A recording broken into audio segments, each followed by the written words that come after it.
Assalamualaikum warahmatullahi wabarakatuh. Waalaikumsalam warahmatullahi wabarakatuh. Terima kasih kepada Ibu pembawa acara yang telah memberikan kesempatan kepada saya untuk belajar menyampaikan kultum di malam yang penuh berkah ini. A'udzu billahi minasyaitonir rajim. Bismillahirrahmanirrahim. Alhamdulillah nahmaduhu wa nasta'inuhu wa nastaghfiruhu wa na'udzu bihi min syururi anfusina wa min sayyiati a'malina. May yahdihillahu fala mudhillalah wa may yudlil fala hadiyalah. Wassalatu wassalamu ala Rasulillah wa ala alihi wa sahbihi wa man tabi'ahu. Amma ba'dah. Hadirin kiram, para alim ulama, ustadz wal ustadzah, pendiri serta seluruh pembimbing Majelis Ta'lim MNR yang senantiasa kami patuhi fatwa dan nasihatnya, rahimakumullah. Wabil khusus kepada Al-Ustadz Mufadil yang senantiasa kami nantikan ziyadah ilmu dan barokah doanya, rahimakumullah. Dan yang kami hormati Ibu Isna Hidayati dan Ibu Itiari selaku Ketua dan Wakil Ketua Majelis Ta'lim MNR beserta seluruh jajaran staf pengurus harian Kabinet Fitri, rahimakumullah, dan tak lupa pula kepada seluruh jamaah yang berbahagia dimanapun berada. Alhamdulillahirrahmanirrahim, kita ucapkan sebagai ungkapan rasa syukur kita atas kehadirat Allah Subhanahu wa Ta'ala yang telah memberikan kesehatan jasmani dan rohani, juga rahmat hidayah serta inayahnya kepada kita, sehingga pada malam hari ini kita masih diberikan kesempatan untuk hadir di sini di Majelis Ta'lim kita yang tercinta, Majelis Ta'lim MNR, untuk berkelabang ini bersama. Dan selawat beriring salam semoga tetap terlimpah curahkan keharibaan junjungan kita Nabi besar Muhammad sallallahu alaihi wasallam dengan mengucapkan Allahumma sholli ala sayyidina Muhammad wa ala ali sayyidina Muhammad. Semoga kita menjadi umatnya yang akan mendapatkan syafaatnya baik di dunia maupun di akhirat kelak. Amin, amin, ya rabbal alamin. Jamaah Imam MNR rahimakumullah. Di sini saya Aisyah dari warga Melati. Pada malam hari ini, hari Selasa, tanggal 23 September 2025 Masehi, yang bertepatan dengan tanggal 1 Rabiul Akhir 1440 Hijriah, 1447 Hijriah, akan menyampaikan kultum dengan tema menjaga hati agar selalu bersih. Hati yang akan saya sampaikan di sini bukan tentang hati organ tubuh manusia, liver yang membersihkan racun dan menyimpan nutrisi, tapi hati di sini yang berkaitan dengan spiritual, yaitu kalbu. Karena hati itu merupakan bagian terpenting bagi seorang manusia. Jika hati ini baik, maka seluruhnya akan baik pula. Sebaliknya, jika hati ini rusak, maka rusak pula seluruh anggotanya. Sebagaimana sabda Nabi yang diriwayatkan Bukhari dan Muslim, Bismillahirrahmanirrahim. Ala wa inna fil jasadi mudghah. Idza solahal jasadu kullu. Wa idza fasadal jasadu kullu. ala wahyal qalb. Ketahuilah sesungguhnya di dalam tubuh terdapat segumpal daging. Jika segumpal daging itu baik, maka baiklah seluruh tubuhnya. Dan jika segumpal daging tersebut buruk, maka buruklah seluruh tubuhnya. Ketahuilah, segumpal daging itu adalah hati. Kita dulu pernah ya sering mendengar dari nasihatnya itu seperti ini. Dalam diri manusia ada segumpal darah, manakala ia baik, baik seluruh tubuh. Manakala ia jelek, jelek seluruh tubuh. Segumpal darah itu adalah hati manusia. Macam-macam amal perbuatan manusia, namun sumbernya adalah satu, yaitu hati. Jadi baik buruknya perilaku seorang manusia sangat tergantung pada hatinya. Jika hatinya baik, maka perilakunya juga baik. Sebaliknya, bila hatinya buruk, maka berakibat pada buruk perilaku manusia tersebut. Dan hati juga merupakan bagian yang paling mudah terpengaruh, mudah berubah, dan juga sulit diobati.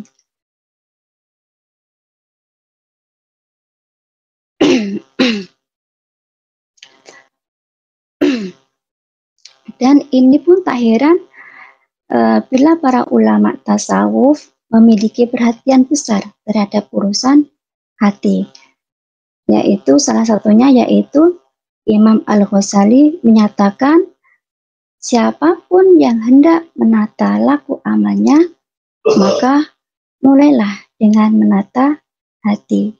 Namun ia tidak akan mampu menata hatinya dengan baik sebelum mengetahui beberapa prinsip tentangnya. Prinsip yang pertama yaitu bahwasanya Allah itu maha mengetahui apapun yang tersimpan, apapun yang terbesit dan dirahasiakan dalam hati hamba-hambanya. Apapun yang ada dalam hati kita itu Allah itu maha tahu. Sebagaimana firman Allah dalam surat Al-Ahzab ayat 51, Bismillahirrahmanirrahim. Wallahu ya'lamu ma fi qulubikum. Yang artinya, dan Allah mengetahui apa yang tersimpan dalam hatimu. Jadi meskipun masih dalam hati, dalam niat, itu Allah sudah mengetahui. Dan dalam ayat lain yang senada diantaranya adalah dalam surat Al-Mu'min ayat 19 yang berbunyi Bismillahirrahmanirrahim. Ya'lamu kha'inatal a'yun wa ma tuhfis sudur, yang artinya dia mengetahui pandangan mata yang khianat dan apa yang disembunyikan oleh hati. Dan juga dalam surat An-Nahl ayat 19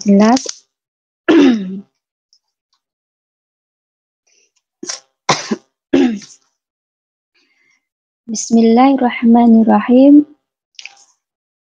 Wallahu ya'lamu ma tusirruna wa ma tu'linun. Yang artinya, dan Allah mengetahui apa yang kamu rahasiakan dan apa yang kamu lahirkan. Dan yang terakhir tersirat dalam surat Al-Maidah ayat 99. Bismillahirrahmanirrahim. ma'ala rasuli illal balagh wallahu ya'lamu ma tubduna wa ma taktumun.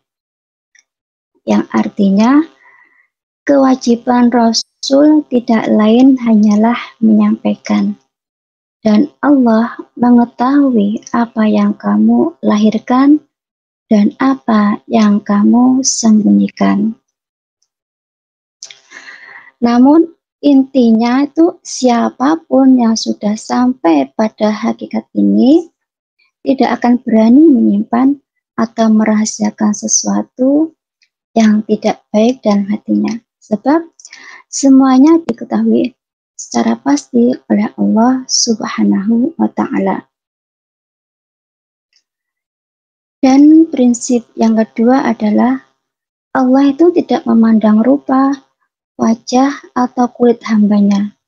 Yang dipandang darinya hanyalah hatinya. Sebagaimana sabda Rasulullah Shallallahu Alaihi Wasallam yang diriwayatkan At-Tabrani, yang artinya sesungguhnya Allah tidak melihat rupa dan harta kalian, tetapi melihat hati dan amalan kalian.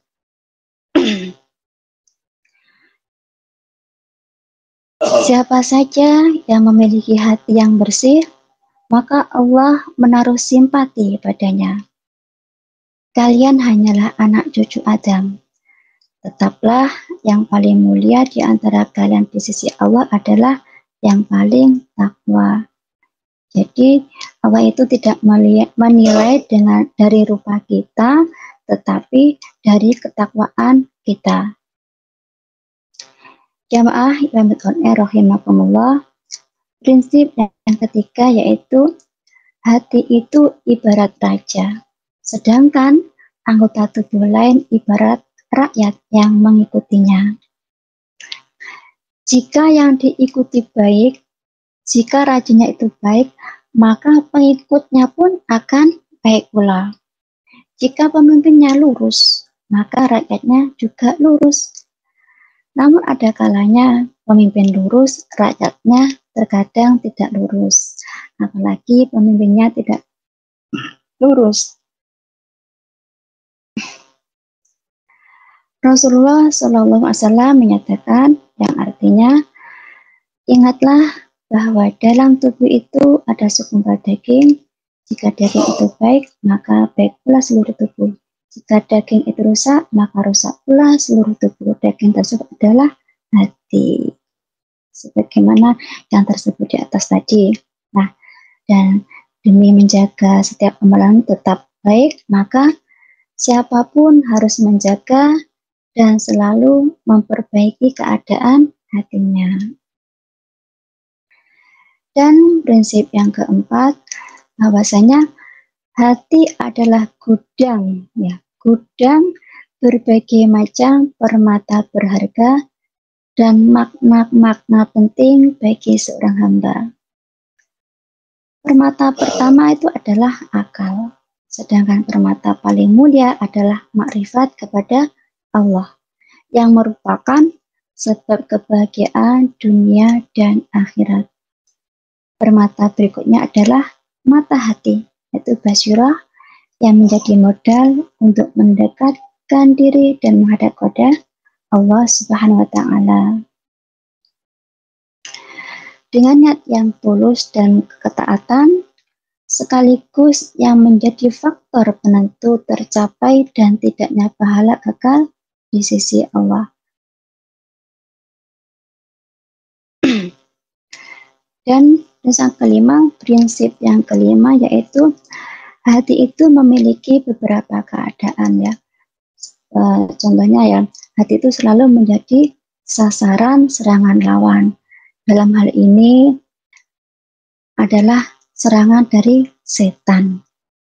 Setan itu selalu mengintai kelemahan kita.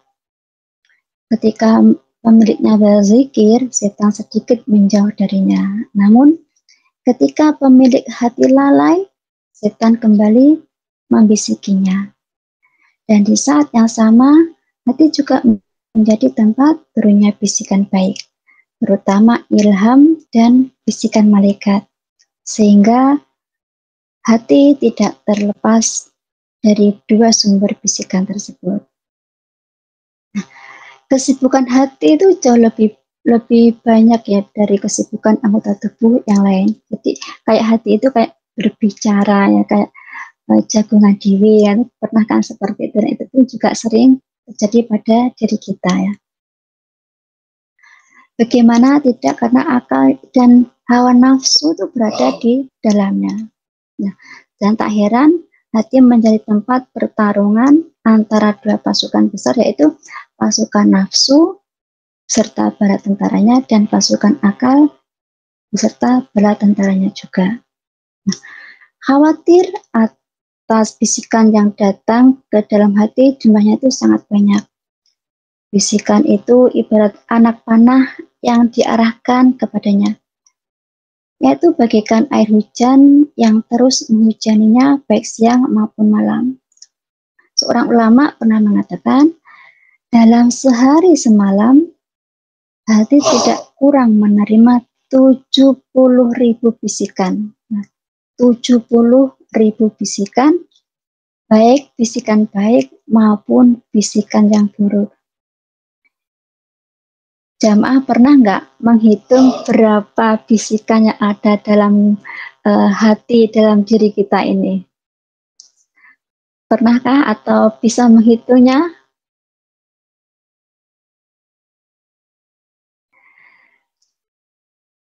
Tentunya tidak terhitung banyak jumlahnya ya. Memang itu tidak ada yang bisa menolak bisikan itu, berbeda dengan mata yang bisa beristirahat dengan menutupkan kedua bibirnya. Hati terus-menerus dihujani bisikan. Meskipun kita pejamkan mata, kita diam, itu hati ini tetap berbicara.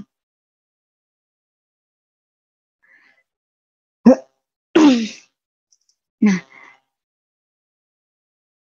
mengatasi dan mengendalikan keadaan hati itu memang sangatlah sulit. Pasalnya keadaan hati ini tidak terlihat apa yang terjadi di dalamnya.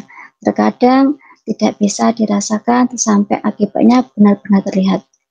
Penyakit hasut atau dendam misalnya ya, tidak mudah dideteksi dan dihilangkan dari seseorang, dan dibutuhkan upaya keras, pandangan yang tajam, timbangan yang matang, dan pelatihan jiwa untuk mengobatinya. Dan kerusakan yang menimpa hati begitu cepat, keadaannya itu mudah berubah.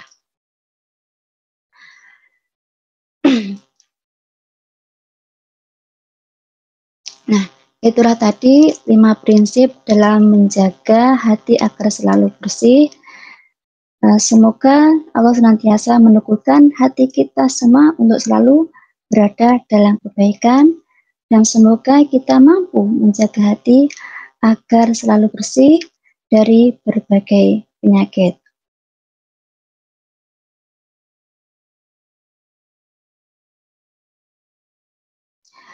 Namun ada 3 proses tazkiyah, yaitu pensucian yang harus kita lakukan agar hati ini menjadi suci.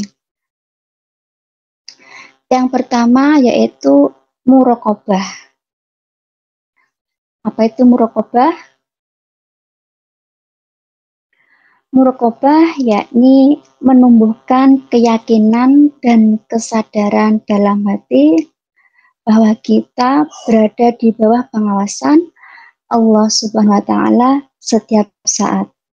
Allah itu mengetahui apa yang tersembunyi dalam hati dan melihat setiap gerak dan langkah kita. Dan proses tazkiyah, pensucian hati, untuk mensucikan hati yang kedua yaitu muhasabah, yakni introspeksi diri. Kita harus mampu melakukan penyadaran terhadap diri kita melalui penghitungan amal dan perbuatan. Padahal tahap ini ya kita harus memperbanyak tobat dan ampunan kepada Allah serta berusaha untuk meningkatkan kualitas amal dan perbuatan kita.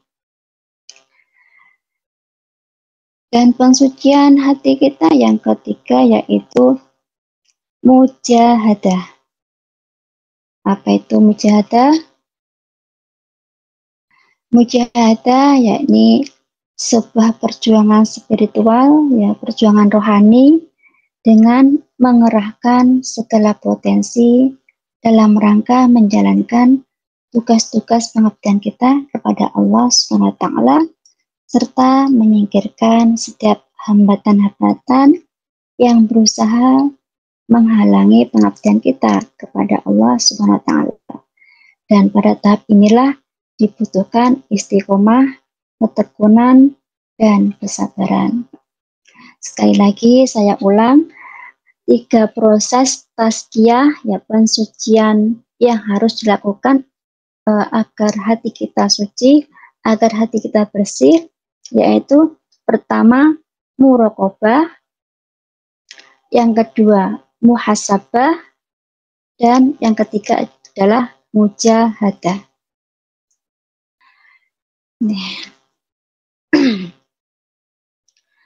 Dan saya kira ini saja yang bisa saya sampaikan. Wallahu a'lam bishawab.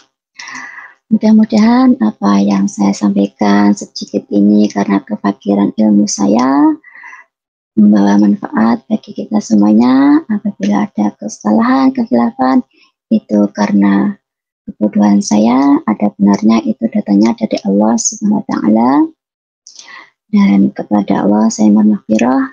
Astaghfirullahaladzim, astaghfirullahaladzim, astaghfirullahaladzim. Innallaha ghafurur rahim. Wa akhiran, wassalamualaikum warahmatullahi wabarakatuh. Waalaikumsalam warahmatullahi wabarakatuh. Waktu dan kesempatan selanjutnya saya kembalikan kepada Ibu pembawa acara. Terima kasih. Alhamdulillahirabbil alamin. Barakallah. Semoga apa yang disampaikan Ibu Aisyah tadi bisa memotivasi kita dan bisa menjadi diri kita jauh lebih baik lagi. Amin ya rabbal alamin. Semoga kita bisa semua melakukan dan bisa lebih baik lagi.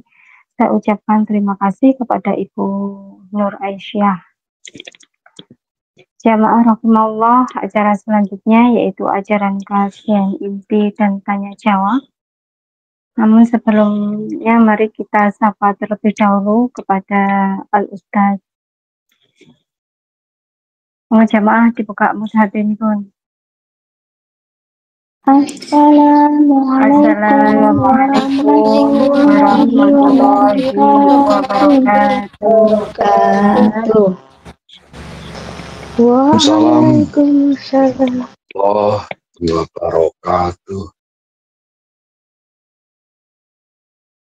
Alhamdulillah, Ustaz sudah hadir. Mari kita bersalawat sejenak untuk mengiringi beliau sebelum menyampaikan kajian dan tanya jawab. Sallallahu ala Nabi Muhammad.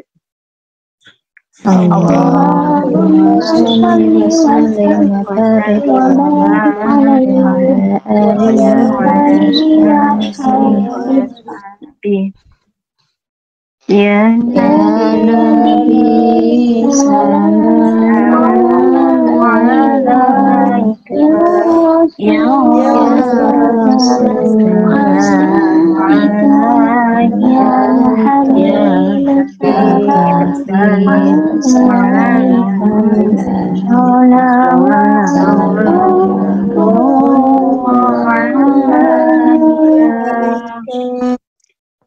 Allahumma sholli wa sallim wa barik alaihi wa ala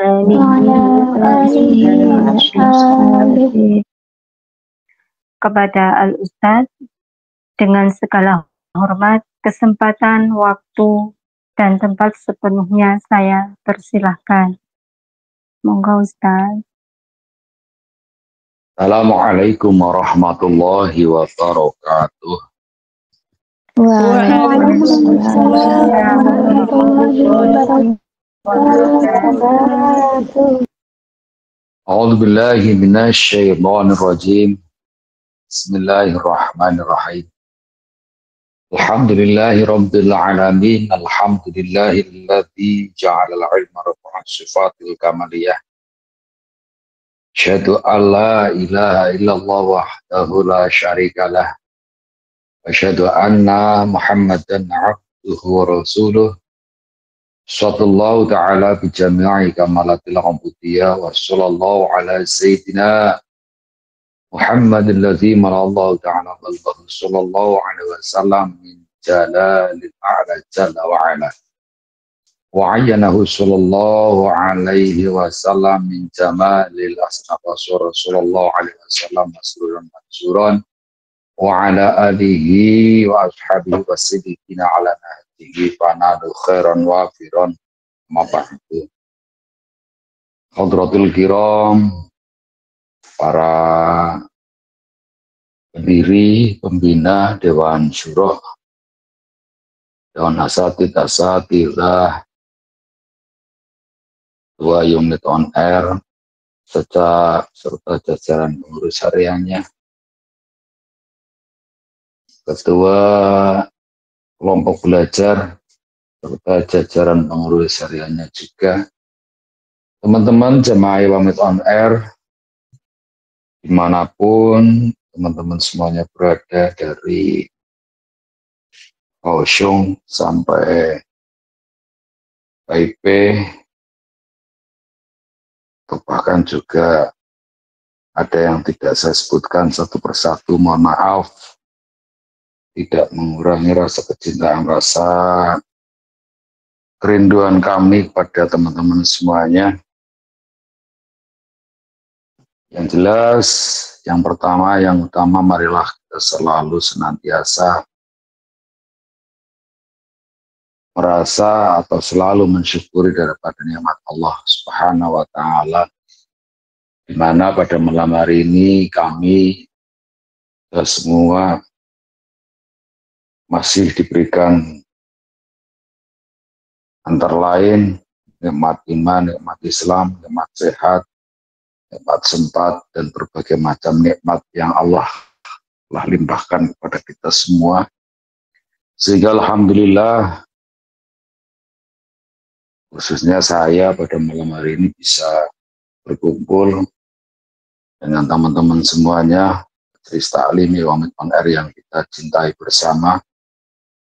Dan mudah-mudahan perkumpulan pada malam hari ini dengan kegiatan yang di situ kita belajar bareng atau bareng-bareng belajar, kita diberikan kemudahan dalam menyerap ilmu-ilmu Allah dari siapapun yang menyampaikan atau dimanapun disampaikan. Mudah-mudahan Allah Subhanahu wa Ta'ala melebarkan hati kita untuk selalu siap menerima daripada ilmu-ilmu Allah yang Allah berikan kepada kita melalui beberapa perantara-perantara yang antara lain perantara atau wasilah Majelis Ta'lim Unit On Air. Hal itu patut atau harus kita, bukan hanya sekedar patut, harus kita syukuri bersama, dan benar-benar kita orang yang pandai dalam mensyukuri nikmat Allah Subhanahu wa Ta'ala. Artinya pandai mensyukuri nikmat Allah Subhanahu wa Ta'ala, sering saya sampaikan bahwa kita meyakini apa yang kita lakukan itu tiada lain adalah la haula wala quwwata illa billahil aliyil azim. Tidak ada daya upaya yang kita bisa lakukan kecuali atas izin Allah Subhanahu wa Ta'ala. Kemudian dengan kita meyakini hal tersebut, kemudian kita menyandarkan apa yang kita lakukan, apa yang kita ucapkan tiada lain karena atas izin Allah. Dan dengan atas izin Allah, kemudian kita selalu senantiasa dibimbing oleh Allah Subhanahu wa Ta'ala. Amin ya rabbal alamin. Selanjutnya rahmat salam semoga tetap pada junjungan kita Nabi Muhammad Sallallahu Alaihi Wasallam yang kita harapkan syafaatnya, dan mudah-mudahan dengan wasilah atau perantaraan kita berkumpul pada malam hari ini, selalu keluarga kita selalu senantiasa mendapatkan bimbingan dari Allah Subhanahu Wa Taala sehingga yang kita tercatat menjadi umat yang akan mendapat syafaat khususnya di hari yang mulia kiamat. Amin ya rabbal alamin. Hadirin wa hadirat teman-teman semuanya, sering saya sampaikan bahwa golongan manusia itu yang paling mulia adalah orang yang bisa memberikan manfaat terhadap sesama. Dan selain memberikan manfaat terhadap sesama, golongan manusia yang beruntung juga orang yang kemudian diberikan keimanan oleh Allah Subhanahu Wa Taala.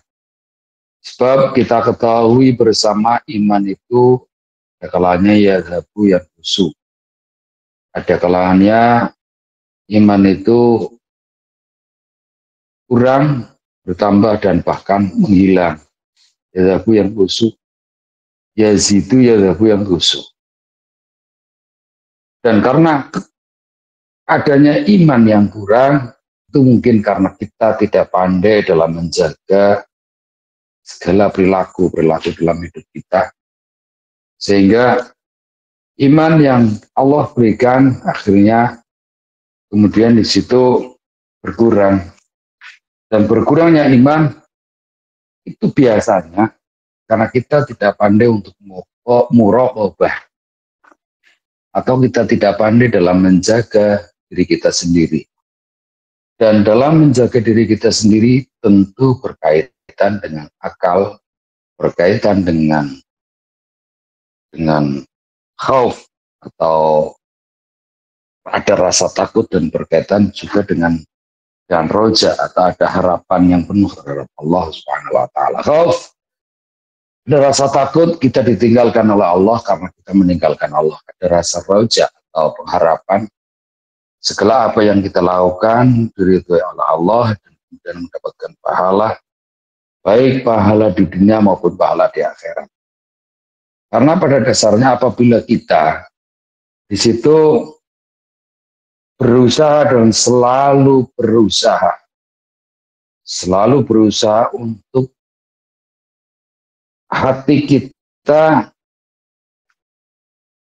bisa dikatakan selalu terpaut kepada Allah dimanapun atau kapanpun kita berada, maka dengan kata lain itu kita akan menjaga segala perilaku kita sehari-hari, akan menjaga perkataan kita sehari-hari, baik perkataan sesama manusia maupun juga perkataan kepada Allah. Perkataan terhadap sesama manusia berarti dengan kata lain yaitu hidup bermasyarakat, hidup bersama sesama manusia. Perkataan terhadap Allah artinya kita selalu berprasangka baik pada Allah apa yang Allah telah berikan kepada kita. Berprasangka buruk, berprasangka baik, ini merupakan suatu hal yang tidak bisa kita hindari bersama. Namun, adanya prasangka baik dan adanya prasangka buruk, di situ harapannya prasangka baik itu lebih dominan agar selalu mengasah diri kita, baik prasangka baik terhadap Allah maupun prasangka baik terhadap sesama manusia. Karena apabila kita selalu mengedepankan prasangka buruk lagi terhadap Allah, dan kemudian juga prasangka buruk, husnudzon atau suudzonnya, itu lebih dominan satu di antaranya tentu di situ apabila kita husnudzon lebih dominan, maka husnudzon tersebut berdampak positif, dan suudzon apabila itu lebih dominan, maka tentunya berdampak negatif pada diri kita maupun terhadap orang lain. Karena pada dasarnya Suhudon atau husnudon tadi, ini suatu pengembangan penyakit hati dan kemudian juga tombok hati atau obatnya hati. Maka tadi saya menyampaikan bahwa apabila hati kita selalu terpaut kepada Allah dimanapun atau kapanpun kita berada, maka Allah selalu atau senantiasa bersama kita. Dan apabila kita sudah terpaut dan kemudian meyakini bahwa apabila kita selalu berbaik sangka kepada manusia maupun terhadap Allah, Allah bersama kita, tentunya kita akan mendapatkan pertolongan dari Allah Subhanahu wa taala. Amin ya rabbal alamin. Hadirin wal hadirat teman-teman semuanya. Dalam Al-Qur'an surat Al-Hadid ayat 4 disebutkan a'udzubillahi minasyaitonir rajim wa huwa ma'akum aina ma kuntum. Ditegaskan Allah senantiasa bersama kamu sekalian dimanapun kamu berada. Dan kemudian sesungguhnya bagi Allah itu tidak ada sesuatu pun yang tersembunyi di muka bumi maupun langit. Sesungguhnya bagi Allah tidak ada sesuatu apapun yang tersembunyi di bumi dan tidak pula di langit. Hal tersebut disampaikan dalam surat Al-Imran ayat 5. A'udzubillahi minasyaitonir rajim. Innallaha la yakhfa 'alaihi syai'un. Innallaha la yakhfa 'alaihi syai'un fil ardi wala fis sama. Dan kita apabila sudah meyakini, kita sudah mempercayai bahwa apabila kita mengedepankan rasa baik, mengedepankan apa yang disebut dengan sifat berbaik sangka, maka hati kita tentu tidak akan diracuni oleh diri kita sendiri. Beda kebalikannya apabila kita kemudian mengedepankan suhudon, mengedepankan khusuhudon atau berburuk sangka, maka tentunya setiap nafas yang kita keluarkan, setiap nafas yang kita hirup akan meracuni daripada hati kita, dan sehingga apa yang dilakukan oleh orang lain itu akan selalu dan selalu tidak baik menurut kita, karena kita mengedepankan buruk sangka terhadap sesama manusia, apalagi berusaha terhadap sesama, apalagi berusaha terhadap Allah Subhanahu wa taala. Artinya berusaha terhadap Allah Subhanahu wa taala itu antara lain tidak mensyukuri daripada nikmat Allah, dan kemudian setelah tidak mensyukuri, parahnya lagi itu apa namanya, sekaya atau mengundat-undat, bahasa lainnya apa ya, sekaya mengundat-undat, atau ya intinya tidak terima atau tidak menerima dengan apa yang telah Allah tentukan kepada kita. Misalnya rupa yang baik, rupa yang tidak baik, atau rupa yang tidak begitu tampan, rupa yang enggak begitu cantik, atau rupa yang cantik dan sebagainya. Ini merupakan sesuatu hal yang Allah telah berikan kepada kita, tapi apabila kita kemudian tidak pandai mensyukuri daripada nikmat Allah tersebut, terkadang kita akhirnya kufur, dan lebih parahnya lagi saya sampaikan, kita sikayah atau tidak menerima apa yang di situ Allah tentukan. Hal tersebut kita kembangkan lagi kepada beberapa hal yang kemudian merusak pada diri kita sendiri, atau bahasa lain saya tadi adalah kita meracuni pikiran kita, meracuni hati kita dengan beberapa tindakan-tindakan yang kadang-kadang kita menyadari, tetapi kita tidak menghindari, kadang-kadang kita tidak menyadari bahwa hal tersebut merupakan sesuatu hal yang mana bisa merusak diri kita sendiri, tanda kutip hati perilaku kita terhadap diri kita maupun terhadap orang lain. Wa amal muhlikat, disampaikan ada 3 hal yang merupakan tindakan yang dapat merusak diri kita, wa amal muhlikat. Dan ada juga amal menjiat. Jadi kalau kita sampaikan secara utuh, Abu Hurairah radhiyallahu anhu mengatakan bahwa beliau Rasulullah SAW bersabda, salatun menjiat wa salatun muhlikat, wa salatun darajat, wa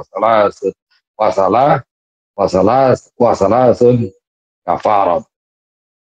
Jadi ada 3 hal yang dapat menyelamatkan diri kita dari siksa. Ada 3 hal yang menjadi atau penyebab memperoleh kedudukan yang tinggi di akhirat. Dan ada 3 hal yang dapat menghapus dosa. Serta 3 hal yang dapat menyelamatkan manusia dari siksaan Allah Subhanahu wa ta'ala. Nah, berkaitan dengan 3 hal yang tadi saya sampaikan, yaitu merusak diri kita baik perilaku, ucapan maupun prasangka terhadap sesama manusia, maka berkaitan dengan itu disebutkan dalam tanda-tanda atau ciri-ciri wa amal muhlikat. Dengan kata lain, 3 hal yang dapat merusak diri kita sendiri, yaitu 1, fasyuhun syadid. Fasyuhun syadidun. Itu kita terlalu pelit. Kita terlalu pelit, apalagi untuk menikmati apa yang menjadi hasil daripada kerja keras kita untuk diri kita sendiri. Kadang terhadap bahasa lain terhadap diri kita sendiri, atau kita kadang-kadang sayang untuk menggunakan apa yang kita peroleh, apalagi memberikan kepada sesama. Ini terlalu pelit bahasa, terlalu kikir atau sangat kikir. Artinya sangat kikir itu dengan bahasa lain, kita setelah memperoleh apa yang Allah berikan, nikmat-nikmat yang telah Allah berikan kepada kita, jangankan untuk orang lain, jangankan ke misalnya teman dan lain sebagainya, untuk dinikmati oleh kita saja, itu kadang-kadang kita sayang. Ini bahasanya adalah terlalu kikir atau sangat kikir. Fasyahun syadid. Dan kemudian selalu mengikuti apa yang menjadi kehendak hawa nafsu. Mengikuti kehendak hawa nafsu tentunya ini yang berkaitan dengan hal-hal yang menuju pada gerbang neraka. Sebab dikatakan bahwa apa-apa yang menuju kepada nilai-nilai surga itu biasa bertentangan, bukan biasa, tetapi malah secara jelas apa-apa yang di situ berkaitan atau berhubungan dengan surga maka bertentangan dengan hawa nafsu, dan apa-apa yang menuju kepada neraka itu adalah seiring dengan hawa nafsu. Nah, hal ini apabila kita tidak menghendaki, tidak bisa mengendalikan, atau kita selalu menghendaki apa yang di situ menjadi ajakan-ajakan yang tidak baik, maka dengan kata lain itu selalu mengikuti daripada kehendak hawa nafsu. Dan hal ini dapat merusak diri kita, baik perbuatan, ucapan maupun hati kita, yang di situ tidak bisa berprasangka baik terhadap sesama manusia. Dan kemudian selanjutnya wa i'jabul mar'i binafsih. Jadi di awal fasyahun syadid wa huwa muttaba'un, dan wa i'jabul mar'i binafsih, yaitu kita memandang diri kita dengan pandangan yang sempurna tanpa kita menyandarkan bahwa itu semua adalah nikmat dari Allah Subhanahu wa ta'ala.